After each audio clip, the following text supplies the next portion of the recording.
Okay, now let's move on and look at another really great technique, especially with these opposite grips that we're working on. We're pretty much completely set up to do the butt flop pass, all right? This was a pass that we looked at in the original pressure passing series. Nothing really too different, but I want to review it and talk about where we're going to look to set this up with these opposite grips, okay? So,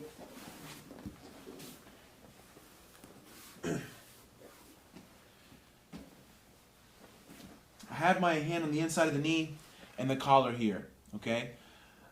Really, I can butt flop at virtually any time because I already have control of the pants here, okay?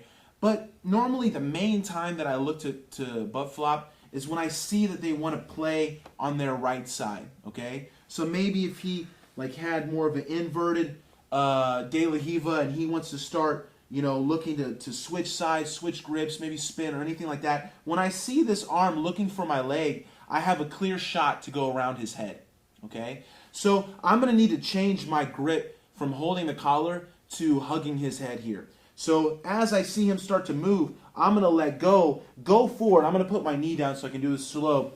But I'm going to go forward and look to grab around his head, driving my shoulder into his chin, maintaining control of the pants, and taking a big, long step out, okay? And when I fall, I want to try to be in this kind of perfect perpendicular angle here where my shoulder is in line with my elbow, which is in line with my hip, okay? And I'm connected to him, all right? One of the biggest problems that can happen for people when they do this pass is they're a little too far and the person's able to get on their side and tuck their head in, and you can kind of miss the position. So I can't be scared to go forward and really connect my shoulder to his chin, all right? I try to pretend to take my shoulder to my wrist over here on this side so it'll naturally meet his chin, okay? So this is one that you can really surprise people with because you're completely set up for it, all right? Having control of this leg, I can go for this at virtually any time, all right? You know, him holding my ankle or my pants could prevent me from doing this, all right? I don't want to say that it would stop me every time because there are times where I'll go for it, kind of bring your head up a little bit, I'll go for it and let them kind of hold on to my leg, and then I can just let go and break the grip, okay? And that was something that I pointed out in our first pressure passing series. But timing-wise, if he ever let go and wants to switch sides and do anything over here, that would be my moment, okay? So I want to recognize that. I need to have those kind of cues that tell me, now here I need to do this technique, all right? And it just registers and I can fire it off right away, okay? So if he ever switched and wanted, start to go here, this is my chance. His head's right there, okay? So I'm going to really commit to this. Wrap his head and take my big step out at the same time. Look how I fall nice and tight, connected to him. I want to kind of keep pushing this leg open to make him stay flat, okay? If I bring this leg over here, now it's a lot easier for him to shrimp because he's already on his side. So I want to try to push this knee and come and go into side control, all right?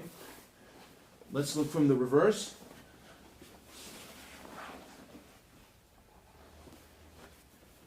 So again, we got in our nice headquarters here. I was controlling, but I got my cue, okay? He's looking to switch sides, starting to pull himself over. I'm going to kick this leg back as I wrap the head, take my big step out, push that knee open, come back into your side control, okay? Or, if he's not even looking to switch sides, but I feel like, you know, I want to go for it. Maybe he's changing grips around and, you know, he takes control of my ankle.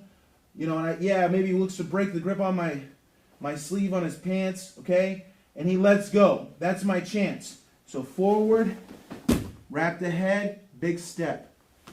Keep that knee open. Take side control. Okay? So butt flop pass, still going to be a big part of our game with our opposite grips. In fact, you know, it's even more part of the game because we're completely set up for it. We already have control of that leg. You know, we're just looking for the moment to drop and go for the head and take the big step. And I wanted to review this because we're going to look at a new kind of variation of the butt flop that is a very similar movement, but a little different and very strong. And so this was a good way to kind of bridge into that and review and make sure that you're using the butt flop as part of your game from the headquarters.